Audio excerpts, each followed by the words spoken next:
Satang Prasanga.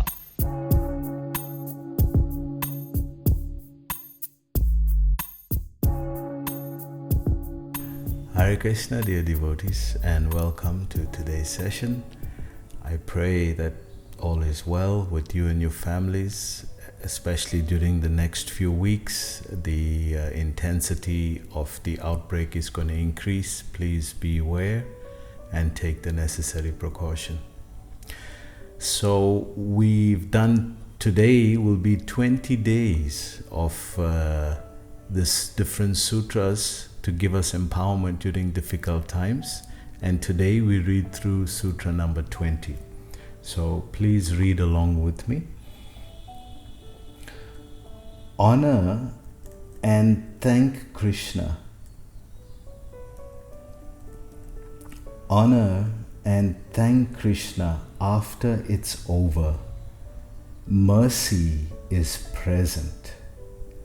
Honor Krishna's gifts. This may be a good time to review Krishna's continued mercy upon me throughout my life. We see that there is an axiomatic principle in life of giving and receiving. And when one gives, one creates a vacuum because he's just given something. And by nature, a vacuum is filled by the laws of nature, laws of physics.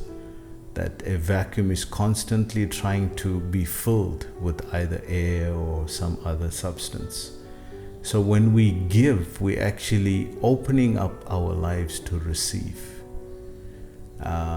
And when we are connected to Krishna, there's a strange phenomena that happens, that when we're trying to relate to Him, we see that many people say, I rather worship Lord Shiva, Ashutosh, Mahadev, and rather than Krishna, because He gives more readily things that I want. So when we are worshipping Krishna, remember He's also giving, but being the Supreme Personality of Godhead, if He gives the same thing that the demigods gives, then why would He be great? Why would you regard Him as great, as Adidev, the original person?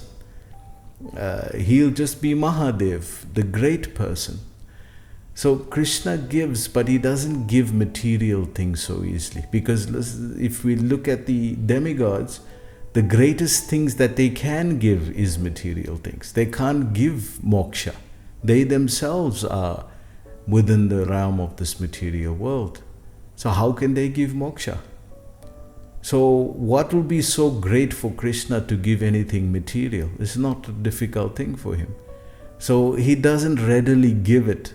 Rather, He's looking for a chance to give us the ultimate. Moksha syami ma suchaha. I'm waiting to give you moksha, liberation from this material entanglement. And we see examples, 3 examples come to mind in the Bhagavatam, where Krishna has given, and given more than the person actually requested. So we see in the story of Sudama Brahman, he came with some chipped rice, chira. In India, it's like very low quality food, chira. So he came and he gave Krishna that. And Krishna was so pleased that when he went back home, his home transformed into a palace. And then we see the lady who came to sell fruit. She gave the exchange of fruit so lovingly that after a time, she wasn't even concerned about any remuneration for what she's given. And Krishna filled her basket with jewels and precious gems. And we see one of the biggest gifts Krishna has given is the little boy Dhruva, who wanted a kingdom bigger than my father. He wanted a kingdom bigger than his father. And eventually when he saw the Lord, then he says, my Lord, I've been looking for, you've given me rare gems, and I've been running after broken pieces of glass. Triptosmin param na jate. I'm completely satisfied now. And then the Lord said, no, take a benediction. He said, I don't want anything material. I've seen you. What can be greater than that? And then the Lord said, if you don't take anything, then those people will criticize that I don't give. So please take something. And then he still didn't want. And the Lord said, I will benedict you that you will not only have your own kingdom, I'll give you your own planet. Dhruva Loka, the pole star that nautical sailors use for navigating the oceans. But pole star is the permanent celestial body in the sky that doesn't move. So that's Dhruva Maharaja's planet. So just see that when Krishna gives, Krishna as the universal form, how many arms does he have? So when he's giving, how much can you hold? And the opposite, Krishna, when he's taking from you, you only have 2 arms. How much can you hold? So Krishna is a giver. By his mercy, his nature, he wants to give. But he doesn't want to give you something temporary. Like if you always spoil the child with sweets, eventually the child will become diabetic. So the parents want to give, but want to give the right things. So it says here today, honor and think of Krishna after it's over. That he's given, and what an ordeal it was. Wow, I was crying so much for it. You know us as teenagers, those who've passed the teenage phase of life, what we desired then and how we hoped that those things would work out then to what we want now. You say, oh my God, thank you Krishna, it didn't work out. Thank you. Oh, if you gave that, or if you had actually done what I requested, if you had given at that time, oh my word, what would have happened to my life? So we desired many things. So Krishna had to sift through and see what can I give, what I won't give. So when he has given, we appreciate it. Thank you, my Lord. Thank you for being so gracious upon me. And then he says here, mercy is present. Yes, that's the highest gift of all, that when one gets the mercy of the Lord, not the material things. Today we're hankering for this, tomorrow we'll hanker for that, and tomorrow this won't be so relevant. So it's the mercy of the Lord. So when he's giving the gift of moksha isyami, getting out of this material world. That's what he wants to give you. And that means giving himself, bhakti.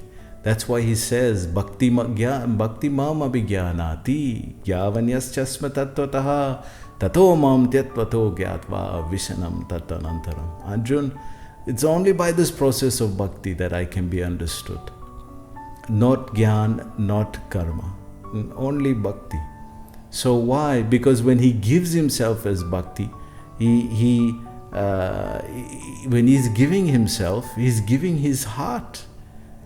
And in Vrindavan, they used to say, the local Brajbasis, we used to ask them, why Krishna is tera admi hai?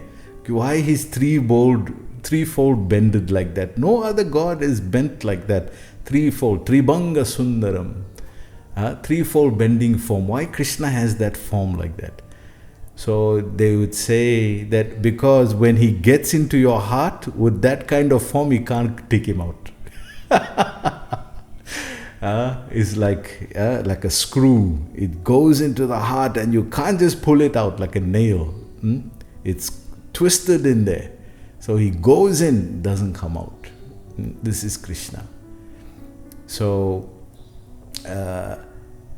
when Lord Chaitanya, he's in this mood as well of giving Krishna.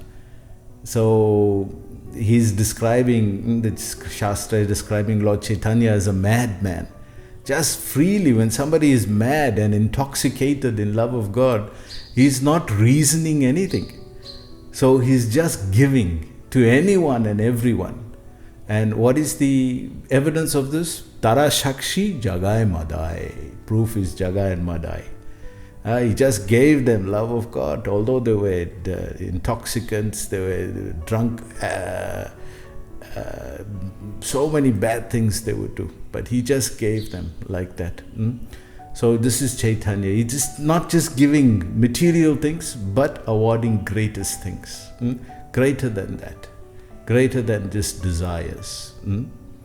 So it says here, honor Krishna's gifts. So when he gives something, and we can see, don't wait for a big gift to come. Appreciate the small things that he's done.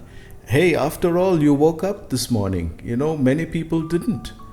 In the world, at least 1 million people didn't wake up this morning. And with coronavirus, we can easily double that figure. So you're alive. You've woken up this morning. People around you are alive. Wow, fantastic. It's a great day. So at least share those intimate moments with people that care for you and start to appreciate small things. Maybe my health is not so good, but it's manageable. Maybe my wealth is not so good, but it's okay. We're getting through the day. So for whatever gifts he's been given so far, thank you, Lord. Start to appreciate the smaller things, and the bigger things will become easier. And then he says, this may be a good time to review Krishna's continued mercy upon me throughout my life. So we see in the Bhagavad Gita, there's this beautiful verse that comes there, and 9.22, Ananyas chintayanto mam ye jani pariupasate tesham nityabhayuktanam yogam shemam vahamyam. So Krishna says, for one who worships me in my transcendental form, then to them I preserve what they have and I give what they lack. So he's the giver and he preserves. And it's the beautiful story of this, I think it was Jayadev Goswami. And when he wrote this, he says, well, Krishna is saying he'll give, but does he really give? And does he really preserve? And the beautiful story goes how Krishna and Balaram came to his house and brought vegetables and fruits without him knowing. He went to the river to take bath, and his wife came back. When he came back, he said, how all this food is prepared like this? He said, 2 boys came here, and they've brought a whole basket of vegetables. And before that, he had doubt while he was writing. And he looked at this verse in Bhagavad Gita, and he was writing some works. And he wrote this, Yogam Shemam Vahamyaham, that he preserves and he gives. And then he struck it off because he said, maybe it's on faith. And when he came back and his wife was saying, no, Krishna, these 2 boys came here, beautiful blackish color boy, beautiful white color boy, he understood there must be Krishna and Balaram. And when he went back to his work, and then he saw that what he had struck out was unstruck. And his wife was saying, but these boys were complaining that you were beating them, and they showed me marks on their backs. On their back they had marks. So he realized by striking off in what he was writing, he had actually made the marks on Krishna's back. So, beautiful story of how Krishna reciprocates with his devotee. So, thank you very much. I hope you enjoyed today's session. Please join us again tomorrow. Hare Krishna.